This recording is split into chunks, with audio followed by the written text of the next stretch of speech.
This is the second sign your standard for love is no longer driven by scarcity.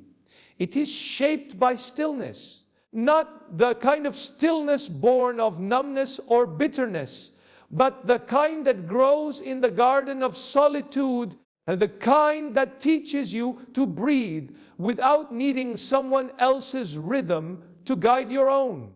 You stop chasing love like it's a finish line and begin holding space for it like it's something sacred, something not to be grasped, but to be invited. There is something exquisite about that inner shift. You no longer need to be chosen by just anyone to feel whole. You are no longer auditioning for roles in other people's lives. And when someone new comes along, you don't ask, do they want me? You ask, does this resonate with truth? You begin to see people not just for how they make you feel in the moment, but for whether your futures are speaking the same language, and you start letting go with grace when they're not. In this space, you might go longer without dates or long conversations into the night. But strangely, it doesn't bother you anymore. You feel more full in your own company than you ever did in someone else's arms when your soul wasn't truly at peace. You're not lonely, you're discerning. You're not distant, you're deepening.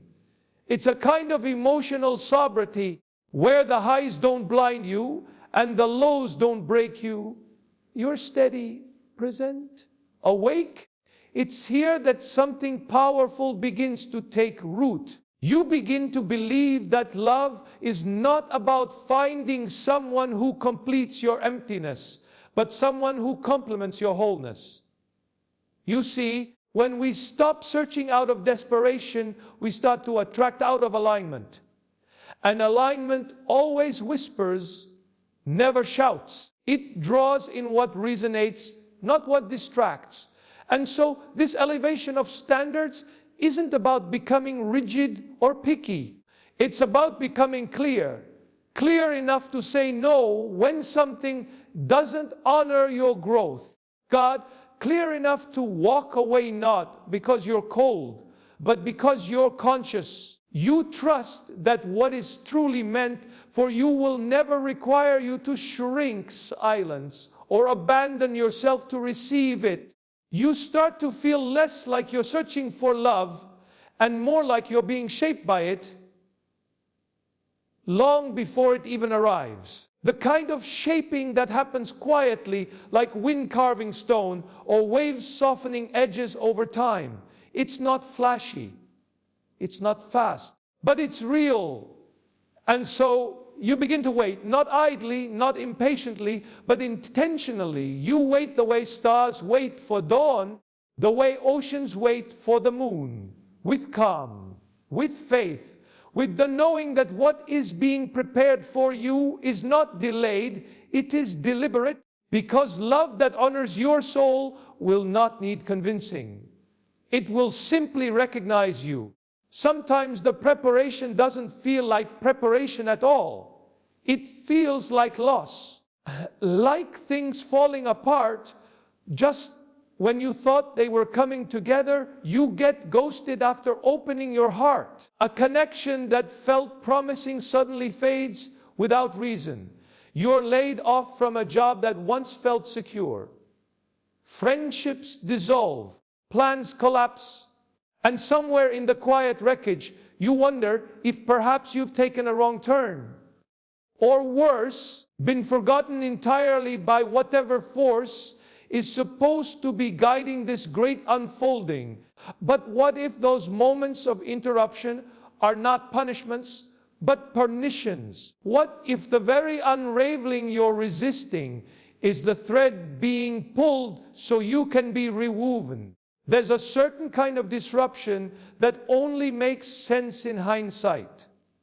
At the time, it feels like betrayal, like silence from the divine, like a door slamming so hard it echoes for months.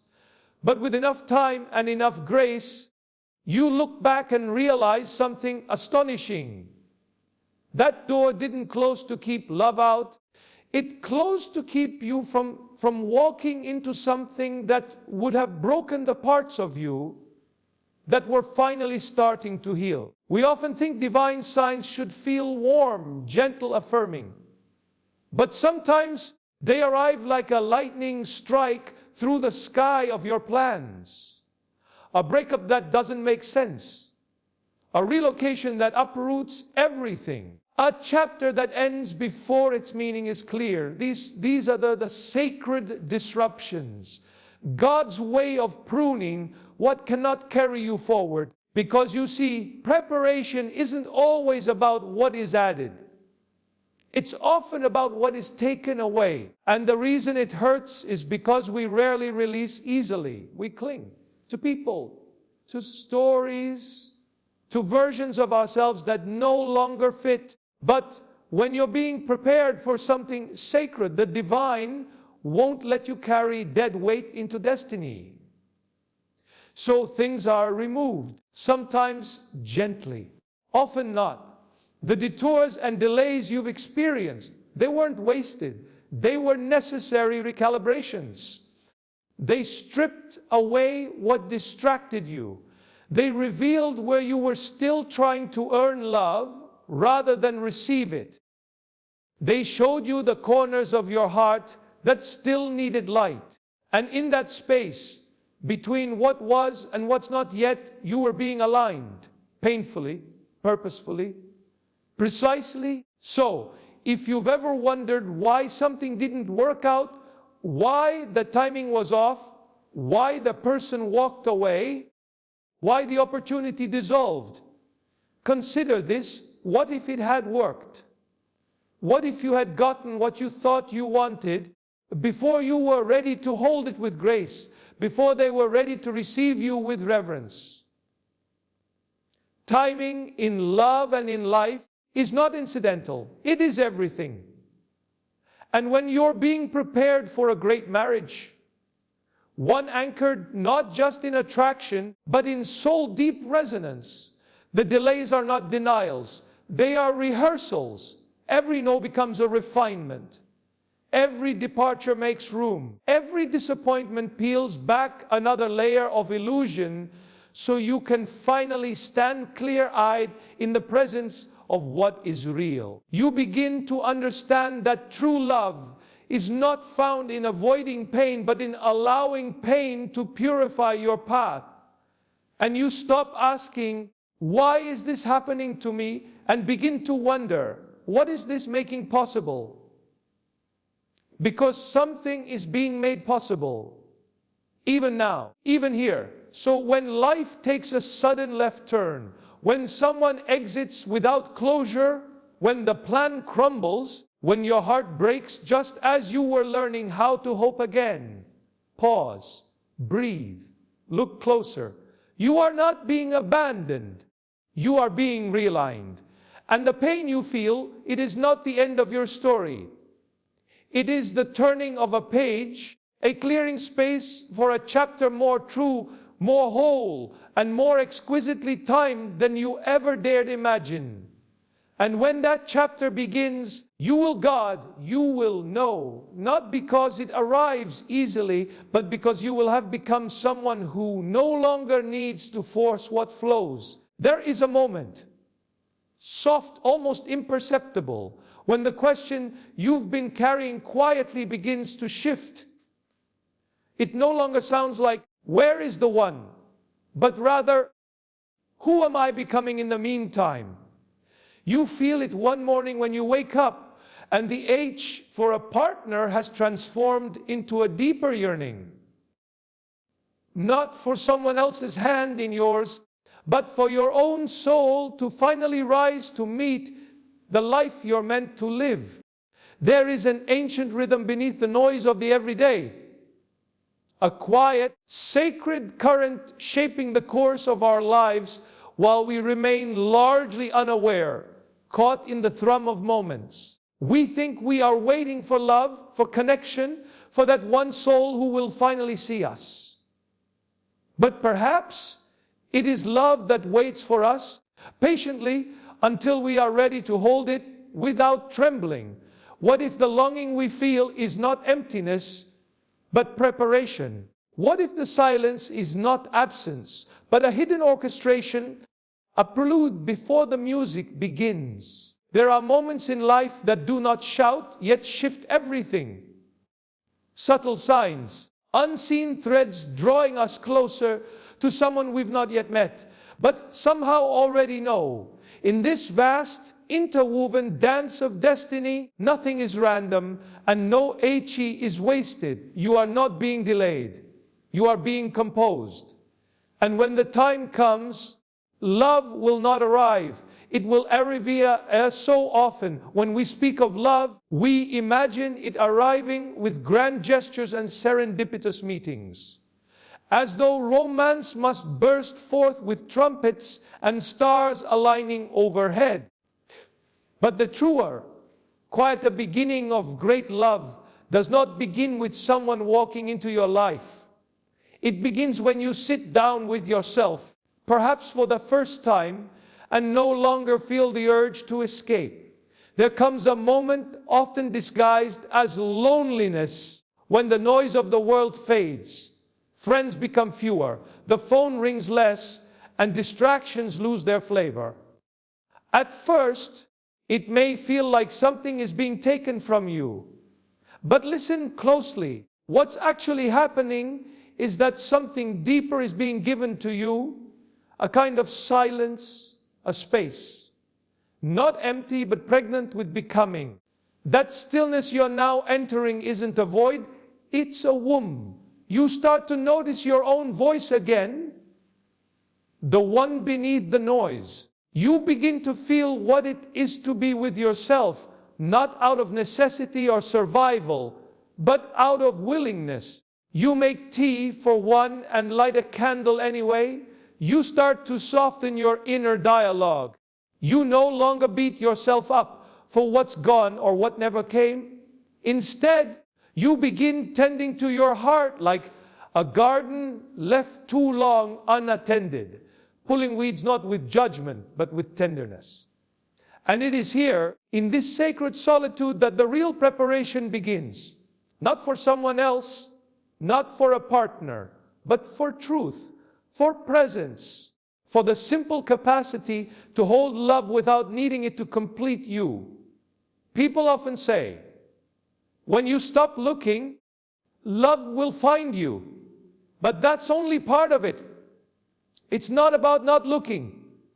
It's about seeing differently. You stop scanning the horizon for someone to arrive and instead begin to explore the hidden landscapes within. That's the first real sign you are no longer waiting to be rescued from your aloneness. You are learning to recognize it as a sanctuary. You notice you're no longer chasing distractions or temporary warmth to fill the quiet. You start asking deeper questions. Who am I when no one is watching? What does my soul ache for beneath all the roles I've played? And as the answers come, not all at once, but in gentle waves, you realize something is shifting. Something holy is happening behind the scenes. You are being made ready. You may begin to forgive more easily, to let go more gently, to carry memories not as burdens but as teachers. You stop measuring your worth by how wanted you are. You feel an inexplicable calm in knowing that your value isn't up for negotiation. There's a sense, almost beyond language, that someone, somewhere, is being prepared too. That while you are healing, so are they. While you're learning to love yourself in this quiet space, they're doing the same.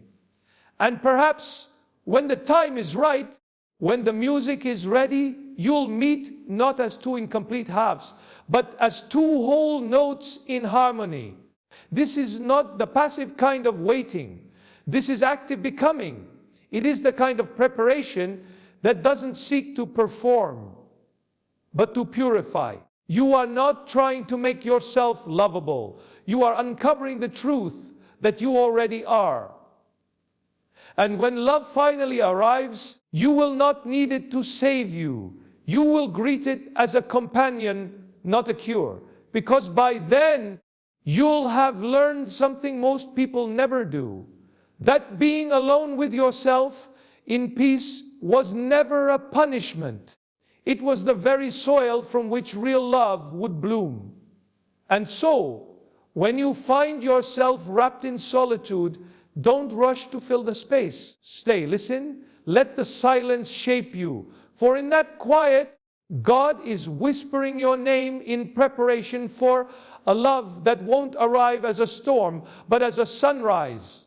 Unhurried, certain, and when you've been wandering the deserts of desire long enough, you begin to recognize the mirages for what they are. Fleeting, flickering illusions that vanish the moment you reach for them. And it's strange, isn't it? How after a while, the thirst changes. You stop seeking just anything to quench it. You begin to sense that not all water is meant for you. Some rivers, while beautiful, were never meant to be crossed. And slowly, very quietly, your standards begin to shift. Not because you're becoming cynical or closed off, but because you're learning to honor what your soul truly requires. There comes a day, subtle as sunrise, when you no longer say yes out of fear of being alone. You no longer settle for lukewarm presence, half-hearted affection, or connection that leaves you emptier than before. You realize the ache in your chest wasn't just about missing someone. It was about missing yourself every time you said yes to something that didn't align with who you are becoming. It's not that the longing for love disappears. No, it remains, but it matures, it deepens, it becomes less frantic and more intentional. Less about finding someone to stand beside you and more about becoming someone who can stand with strength, truth, and softness all at once. You start to notice this shift in the smallest ways. Maybe you catch yourself responding to situations with more grace than you used to. You speak with clarity instead of reaction. You pause before you chase. You listen to your body, your boundaries, your intuition. And it becomes clear you are not just waiting for love to arrive. You are actively becoming someone who can hold love well when it does. This is the fourth sign. A growing desire not just to belong to someone, but to become someone. And it's one of the most sacred phases of the journey. Because now, instead of focusing all your energy on searching for the right person, you begin sculpting the right space within yourself. A space where love can land without fear. A space where connection isn't a survival tactic, but a conscious choice. You begin to realize that love, the kind worth waiting for, doesn't demand perfection, but it does require presence.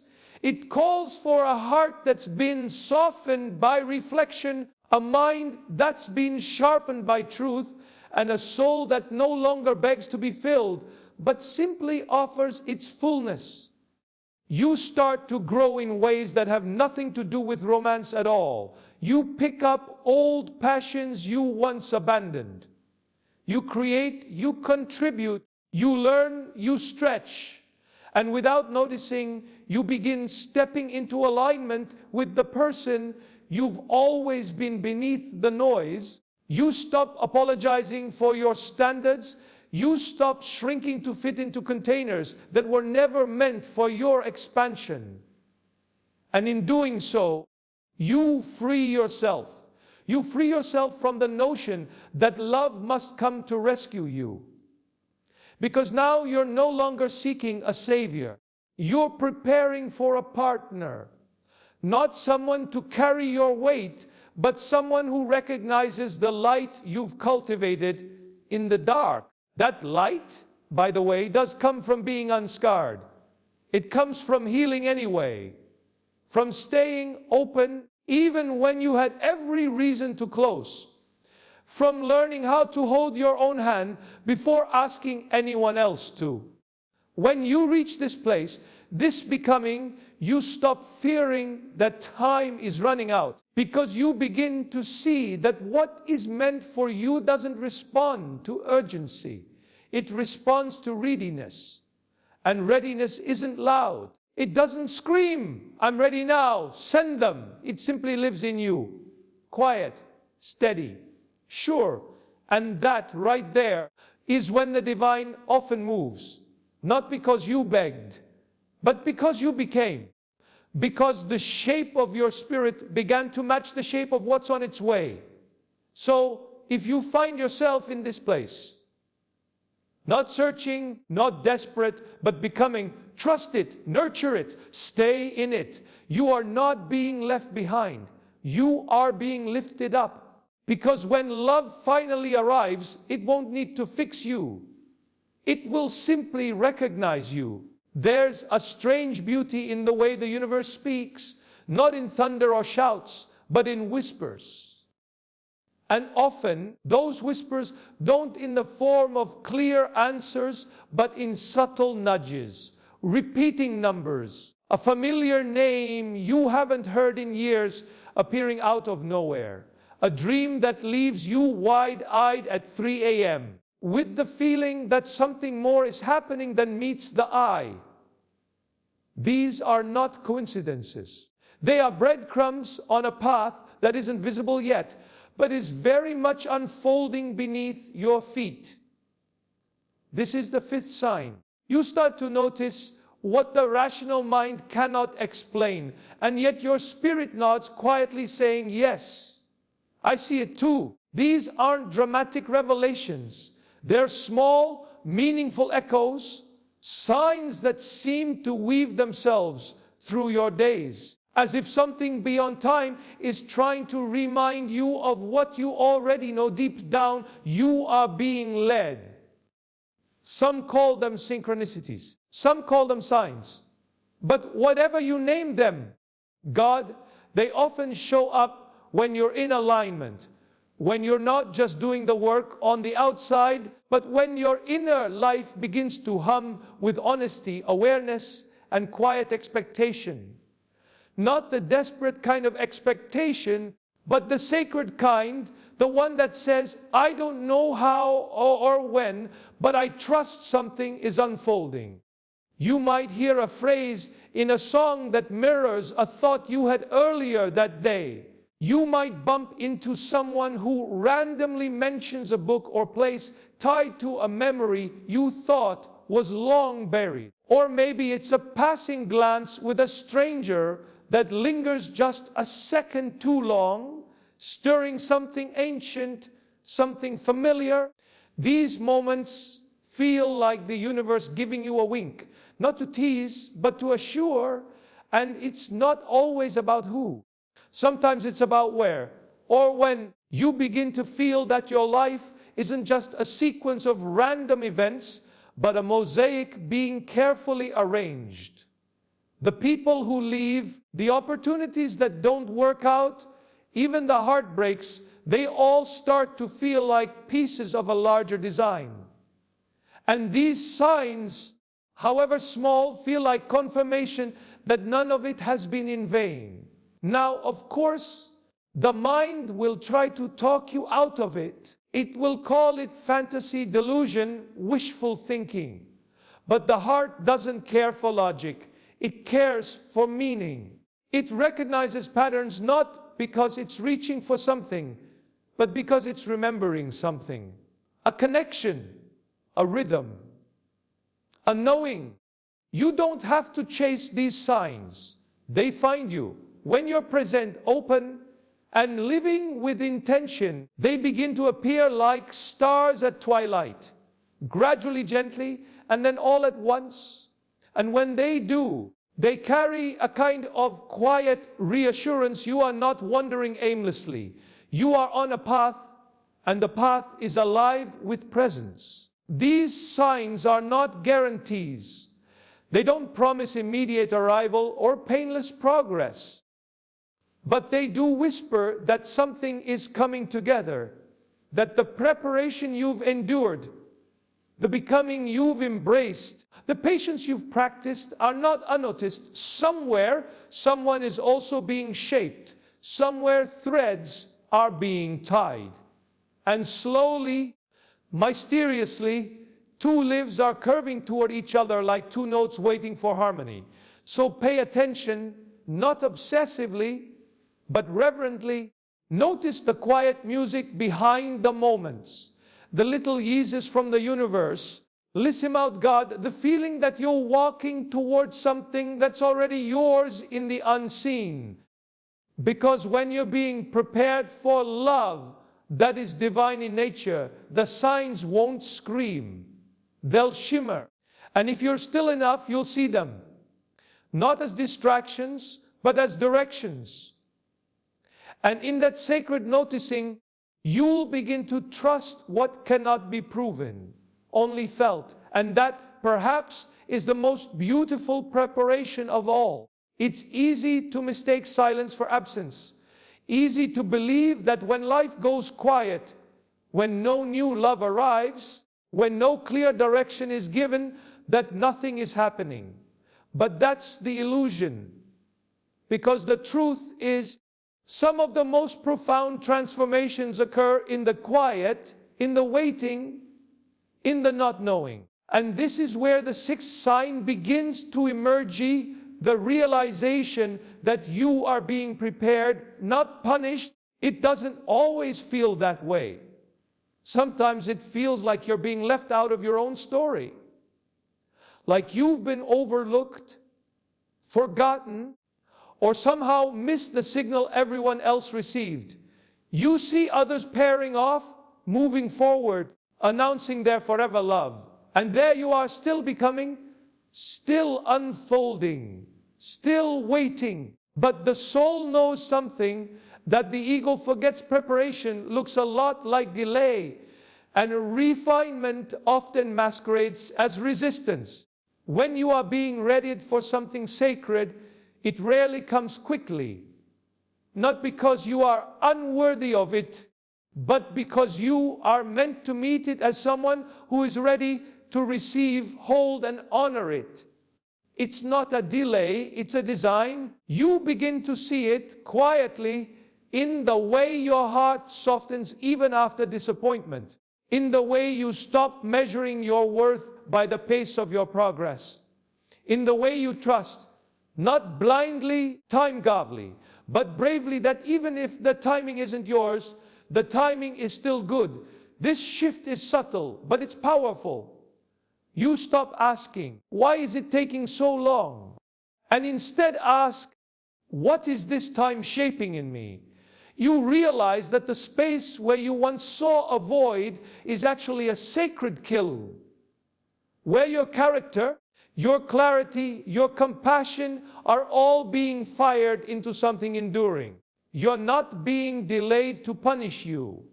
You're being deepened to prepare you. Because here's the thing, a great love isn't built on fantasy. It's built on foundation. And that foundation is being poured now, brick by brick, in the unseen. Every heartbreak you've healed from, every boundary you've had the courage to set, every moment you've chosen growth over comfort, it's all part of the architecture.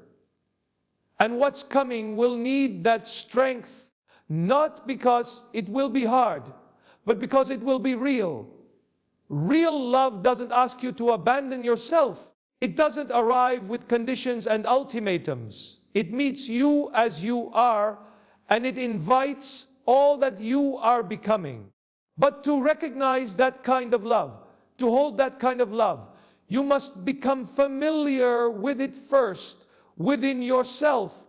That's what this time is for. It's not a holding cell. It's a sanctuary, a quiet workshop where the divine reshapes your inner world to match the beauty of what's coming. And perhaps what's most extraordinary is this: even the H has purpose. Even the moments when you've sat in your room wondering if love passed you by, those too were part of it. Because through that ache, you softened, you humbled, you opened. And that openness is what allows the new to enter when it finally arrives. So no, you're not behind. You're not forgotten. You're not waiting for something to begin. You're already in it. The process, the becoming, the divine orchestration, it's all already underway. You may not see it fully yet, but one day, when you look back, you'll recognize it. The precision, the protection, the perfect timing of it all. You are not being punished by the slowness of love's arrival. You are being perfected by the pace of your own unfolding.